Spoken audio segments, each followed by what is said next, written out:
Hola, coolers. We are back with our profiling series that we've always done with your favorite players. Sometimes you give us the choices, sometimes we take them on. And now that the season has started, we have decided to start the series again. And today we are tackling none other than one of our very own favorite, Mark Manal. He had a bad time last season, got an ACL, was out for a year, came back in the game for Valencia, played for about 15 minutes, gave a fantastic assist. And there are a lot of eyes on Mark Bernal, and we are all excited and wanting to know more about him. So without further ado, let's dive in. Dom, welcome. And let's talk about Mark Manal. So Mark Manal was born on May 26th, right? Berga, Barcelona, and Catalonia. And just that, looking at that date makes me feel ancient, to be entirely honest. It just makes me feel nice. It's 2007. He was born. He was born. Yeah, that's where the story of Mark Manal starts. And he started playing football for his hometown in Berga. So CE Berga was the team. And he played with them from 2011 to 2013. That is, he's 4 years old. He's 4 years old and he plays on this ground. Look at that beautiful mountain behind. It's such a beautiful location just to play football. Like, gotta give it to Spain. But this is not where this is just the starting of his journey. So Berga was where he started, and then he graduated. And then after 2 years, he joined Gymnastic Manresa, where he played for just one season, right? And you can see that beautiful field, those overlays pathways on that side. But that was his transition from his hometown to something slightly bigger.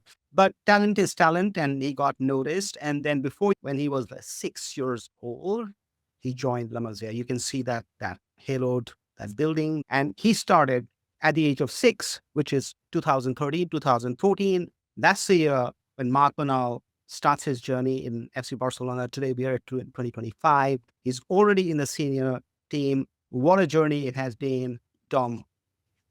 Yeah, absolutely. It's a testament to both his quality and talent and Barcelona's ability to find talent because it's not easy to dig out all those players that are so talented and have so much quality to show even at that young age. And now we're seeing Mark Bernal as a player. And now that we know something about his background, let's have a look at the player that he is at the moment.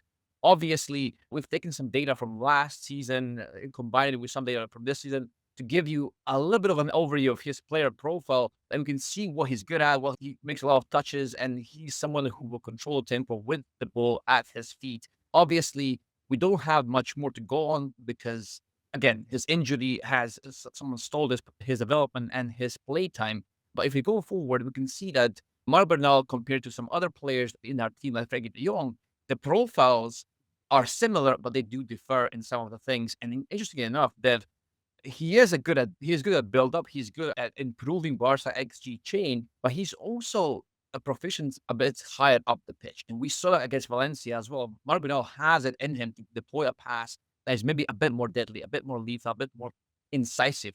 And when you compare it to Pedri, for example, which is our next thing, again, Pedri is one of a kind. Pedri is just a player that you cannot replicate in any other player. However, Mark Bernal's profile is similar in some aspects, only a bit, maybe a bit more narrow in some sense. But again, this is based on only 200 minutes depth, which is only what we could get at this point, but still gives you a glimpse of what could happen in the future. The reason I did it with Frankie and Pedri is because I think those are the three players who will play the maximum. If he is fit, I think that's Flick's starting lineup in the midfield. Now, when you see them, you do see them as kind of similarity in their strengths for all of them. How do they complement each other, Dom? And where do you see the complementary factors coming in? It is a lot of the same. There is a lot of the same, but that is what Barca's midfield generally tends to be. You have to have a baseline that's similar with all the players, right? So Pedri, Frankie, and Bernal, what they all have in common: ball retention, technical quality, understanding of space, understanding of each other's movements. That's the baseline, and every Barca midfielder has to have that. This is where the profiles mesh together. But then Bernal also adds down coverage. He also adds some defensive solidity. He also adds a bit of control and a bit of stability alongside Frankie. And then if you do want to play a bit higher up, he can do that as well. So the thing that joins them together is how comfortable they are in various different positions as well, and various different heights of that midfield. That was theoretical data about, and Dom talked about it. So we looked at 2024 data because that's the only time he's really played anything. And that wasn't also a full season. So that's the data that we compared just to get an understanding of what the player is like. But let's look at how that data translates back when it is seen in context of matches. So let's back into some more data that we figured out. And here we have the game against Man City. This was the preseason game with Man City last year, if you remember, when Barca was in the preseason. I think they'd gone to the US and they were playing. So here, just take a look on the left hand side, and you can see this red squiggly thing that I've done. But look at the breadth that he covers in position, right? As a defensive midfielder, you would not expect him to be so high up on the upper third pitch, but he is there. And it's not just that. If you combine this right on the right hand side with the passing, the way he passes the ball, you can always see that he's either lateral or trying to progress the game consistently. So he's taking on duels, he's getting the ball to move, he's progressing the play, and that is so critical for defensive midfielder. Now, think of how this complements with Frankie's ability to bring the ball from the back. Frankie likes to run, and Pedri is a magician. We all know about that. But you can move between those small spaces, and how much that can really benefit Barca in those tight low ball games, or in games where opponents are just trying to bypass the midfield and just go through, which we have seen more often than not. Now, let's look into what it looks like when you translate it. Look at the number of combinations that he has had with his own team and the number of duels that he has picked up, correct? And I'm not saying that he's Busquets or anywhere close to Busquets, but this is probably the role of a defensive midfielder. He's not afraid to go into the tackle. He's not afraid to take on the dirty work. At the same time, he has the ability to circulate the ball, to pass it along, and make those connections happen. And I'll pass it on to Dom to talk about a little bit more from the tactical aspects of his game. But Dom, over to you. Yeah, exactly. And what this tells me is that he is at the hub of the team. That so if we look at the matches themselves and how Bernal positions himself, he is the lowest midfielder, and that wasn't always the case. Back when he was in the academy, he was even playing for the forward. He was playing as a number 8, as an advanced midfielder, even sometimes as part of the front line. Even that's where his incisive passing comes from. But now in the senior team, looking at the profiles around him, yes, he will probably be the player that receives the ball first, or maybe second at times, depending on who his partner is.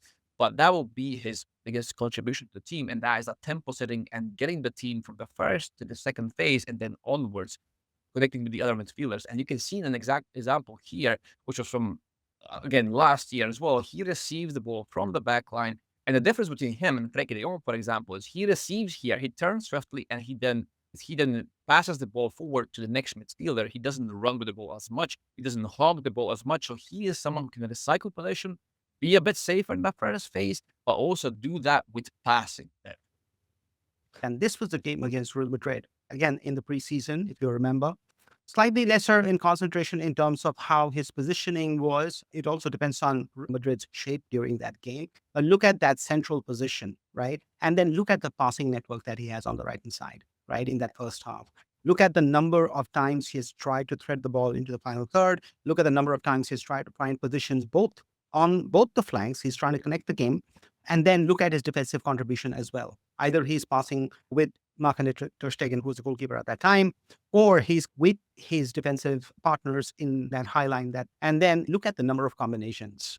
And it tells you from Inigo Martinez to Pablo Torre to Marc Casado, Christensen, Komunient, Lewandowski, the entire gamut of the entire team. It's like this one pivot or this one person who is this nerve center is he's connecting with every single member of the team.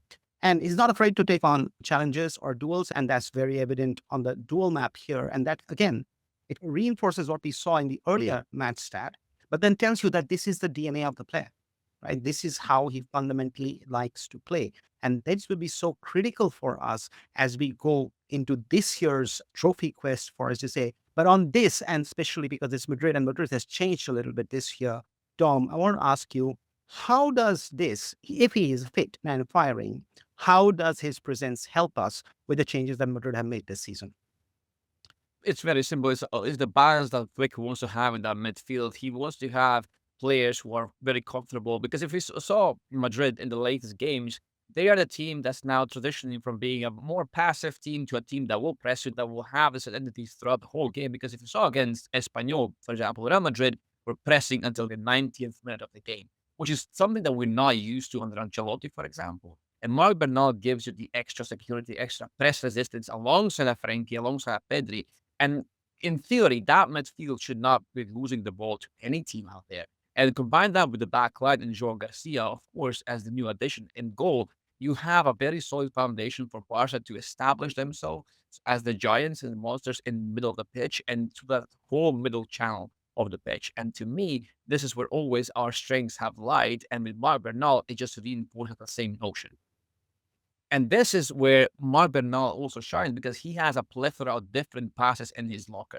If you want line breaking passes that are a bit more incisive, he's got it. If you want progression from the first to the second line, he's got it. If you want big switches from one side to the other side, he's got it, right? So he has a different arsenal of passes in his locker.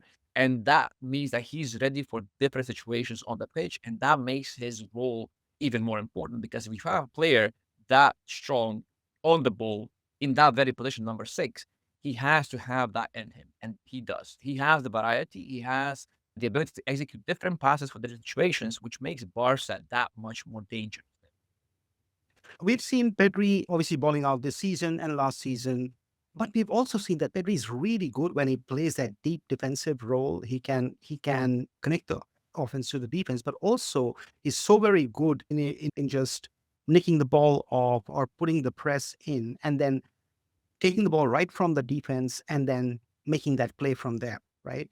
Now, if Mark Manal comes in, he'll possibly be at the base of that pivot, which means Pedri is pushed up a little bit. What's the formation do you think that Flick would be using if we are going with a Mark Manal, Pedri, and De Jong midfield trio? I think what we know about Pedri is that he is not chained to a single role. Like, Pedri is where Pedri needs to be, or Pedri feels he needs to be, and that won't change with Mark Bernal. The thing that might change, or hopefully will change, is that responsibility will be lesser for Pedri. There will be less need of Pedri in the deeper areas, perhaps. Not that he doesn't want to go there or that he's not allowed to go there. Of course he is. If the situation asks for it, Pedri will be free to go wherever Pedri wants. But Mark Bernal and Frankie, for example, with that double pivot behind Pedri, for example, maybe that gives him extra security. And the beauty of this midfield is that they are all comfortable deeper and they're all comfortable higher up. If you look at the Bernal's cameo against Valencia, he was actually ahead of Marc Casado in positioning. Marc Casado was deeper, Bernal was higher, not because they're comfortable that way, but because the situation was just presented itself, right? So they all know they can interchange positions, they can be dynamic, they can be fluid if they need to be fluid. And that's the beauty of having players of such quality and understanding. Okay, so let's look at one more game to just add more color. And this is the game with Valencia last year. Look at that pass map. Look at that insane pass map right from his own third onto the final third, into the flank. Everywhere that you see, Mark Manal was trying consistently to again stitch that attack, make it flow, take on those duels, and make things happen, which is what we need from our defensive midfield. And look again at the number of combinations. And this guy is just 20, 22 years old. You can just about imagine what a gift this is for Barca. Because if you wanted a player of this profile in the market today, you're not getting anybody below 60 to $80 million. This game shows me is that he's very comfortable with a lot of volume, right? Because this game in particular is where Marc Bernal had, yeah, he has many connections, but look at the number of passes that he made with those connections. That tells you, okay, if Barca are going to be a position-heavy team, which they always are, or most of the time they are, Marc Bernal can handle that. He can handle that in the face of the press. He can handle that in maybe against a lower block as well. But the important thing is, if he has the ball, he's happy to have it. As you can see, we got lucky, right? The player definitely has the talent, the ability, the skills to really make it big. Back from an ACL, I don't think he'll be ready for 90 minutes straight off the bat. I think we're still going to take about 3 to 4 months for him to just get acclimatized. And hopefully it's not a Gavi situation. Hopefully there are no relapses. Hopefully he's fine and he can carry on from this. We have to give him time to sort things out, to get acclimatized to the team and get into his groove and match sharpness. And that's not going to happen maybe this season. It might happen over time. It might happen over a period of 10, 15, 20 games. I think that's what we should aim for him. We just give him some game time throughout the season, nothing that's too difficult, nothing that's too straining on his body, and then see how he feels. So you have it. That was our profile on Mark Manal. We'll be doing this series throughout the season. As you watch this video, leave comments, tell us a player that you want us to cover, and we'll bring them. And obviously, we have our own set of players that we want to come talk to you about. So we will be bringing them every week. And without that, take care, stay safe, and Visca Barca. Visca Barca.